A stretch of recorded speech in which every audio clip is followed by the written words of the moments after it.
मुल्क भर में नफ़रत का माहौल पैदा करके न सिर्फ ये कि हालात ख़राब करने की कोशिश की जा रही है, बल्कि नफ़रती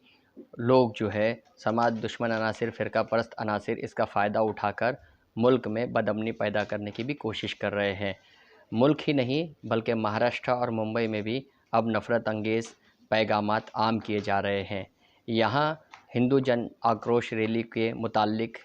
शहरियों ने अपने एतराज़ात दर्ज करवाए हैं, जिसमें अहम अशख़ास ने भी इस पर एतराज़ दर्ज किया है। सुप्रीम कोर्ट ने भी ऐसी रैलियों पर पाबंदी की इजाज़त दी है और इसके साथ ही पुलिस को भी कार्रवाई करने के अहकामात जारी किए गए हैं।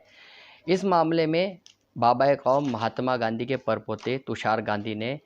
एक मकतूब डीजीपी महाराष्ट्र रजनीश सेठ, मुंबई पुलिस कमिश्नर विवेक फंसलकर और दीगर कमिश्नरों को अरसाल किए हैं। उन्होंने अपने ख़त में कहा है कि जिस तरह से महाराष्ट्र और मुंबई में माहौल ख़राब करने की कोशिश की जा रही है और नफ़रत अंगेज़ी का मुज़ाहरा किया जा रहा है, उस पर कार्रवाई ज़रूरी है। सुप्रीम कोर्ट ने भी अपने माज़ी के हुक्मनामे में ये बात वाज़ेह की है कि अगर नफ़रत अंगेज़ पैगामात आम किए जाते हैं या नफ़रत का माहौल कायम होता है, तो उसके लिए अहकामात का इंतज़ार करने के बजाय पुलिस फ़ौरी तौर पर कार्रवाई करे और इस मामले को रोक दे। लेकिन पुलिस जो है चश्मपोशी का मुज़ाहरा करती है और पुलिस कार्रवाई से कासिर है। उन्होंने कहा कि जिस तरह से महाराष्ट्र में हिंदू जन आक्रोश रैली निकाली गई और बम्बई में बाज़ाब्ता तौर पर मुसलमानों के कत्लेआम की धमकियां दी गई, टी राजा जो बीजेपी का रुकन असेंबली है उसने ये धमकी दी, धर्म संसदों के नाम पर मुसलमानों को निशाना बनाने की बात की गई है और नफ़रत का पैगाम जो है वह आम किया जा रहा है,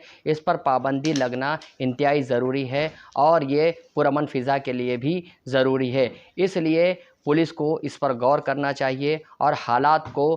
पुरअमन बनाने के लिए कोशिशें करनी ज़रूरी है। कुछ फ़िरका परस्त अनासिर इसी को बदअमनी और इश्तराब पैदा करके हालात ख़राब कर रहे हैं, जबकि अक़लियतों में अदम तहफ़्फ़ुज़ का माहौल पैदा हो गया है और वो जो है पूरी तरह से मुस्तरिब और बेचैन है। इस पर पुलिस को ज़रूरी कार्रवाई और इक़दामात करने की ज़रूरत है। क्या कहा गांधी जी के परपोते तुषार गांधी ने, देखिए जहां के इंसाफ की इस खास रिपोर्ट में। मुंबई और महाराष्ट्र में पिछले कई दिनों से नफरतबाजों ने दहशत और नफरत फैलाने के उद्देश्य से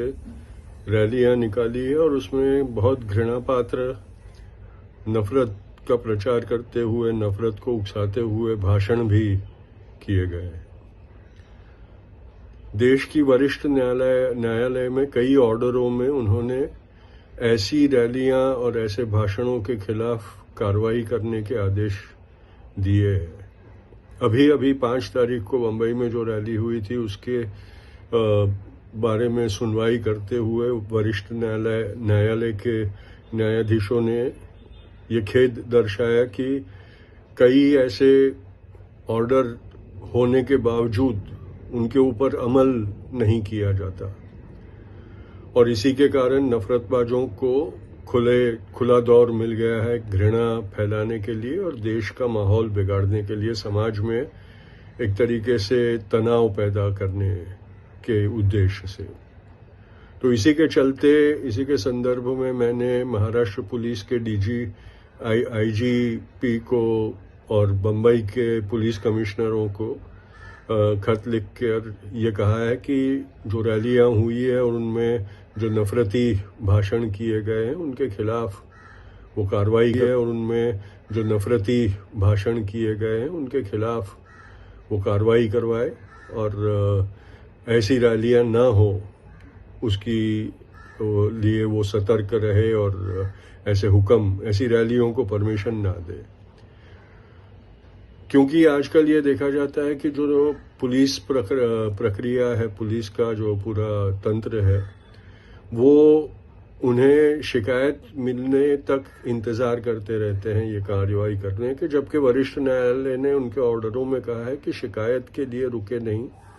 और कार्रवाई अपने आप जहां उन्हें महसूस हो कि ऐसा नफरत फैलाने का काम किया है उस पर कार्रवाई करे। इसलिए मैंने मेरे पत्र में ये स्पष्ट कहा है कि उन्होंने नागरिकों को न्यायालय का दरवाजा खटखटाने की नौबत नहीं आने देनी चाहिए और अगर वो इसी तरह से शिथिल रहेंगे तो नागरिकों के पास कोई और चारा नहीं रहेगा और फिर न्यायालय के हुक्म न मानने की तोहमत उनके ऊपर आ सकती है। मैं आशा करता हूं, क्योंकि मेरी आस्था है महाराष्ट्र और मुंबई के पुलिस में, तो मैं आशा करता हूं कि जो वरिष्ठ ऑफिसर्स हैं वो इस बात का ख्याल रखेंगे और अपना फर्ज निभाएंगे।